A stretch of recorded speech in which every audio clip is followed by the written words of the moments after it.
Hey y'all, this summer you are all going to get a chance to work on our ropes course. We just want to get you working on some things, that way we can speed along training and make you more comfortable when you get out there. So I'm going to show you some of our most common knots that we have on the course. There are 5 knots for you to learn. You will be tested on these at the end of our ropes training, so the more practice you get on them, the better. To start things out, I do have a rope here. This is a practice rope, so it has just a long piece cut on both ends. It's not a climbing rope, but it will suffice.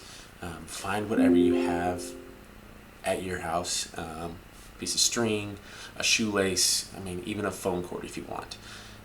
There are some parts to knots that you won't be able to practice very well. Sizing, like how big loops are, how long the tails are, and things like that. But before we jump in, I just want to give you a quick update on some terminology things that you're going to hear me say. That way you're not confused. The first one is I'm going to call something a tail, or the dead end of the rope. The tail of the rope is really anything that has the end on it. The dead end is also this end with the cut end of the rope on it. However, the dead end specifically refers to the end of the rope that doesn't have someone attached to it. So say this rope is going up and then somebody's clipped into the other side. The end that you're holding, that you're pulling the slack out of, is called the dead end of the rope.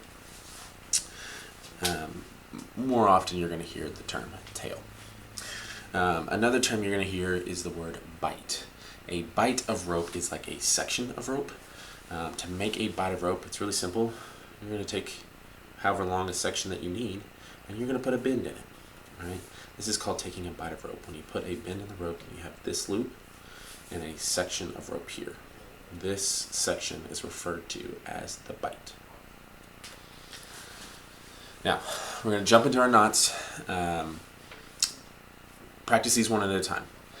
Don't try to learn all of them and then go back and learn all of them every time. It is going to be one long video, but learn one knot at a time. And once you get it down, feel comfortable tying the knot, I'll talk to you about spacing when you arrive here at camp.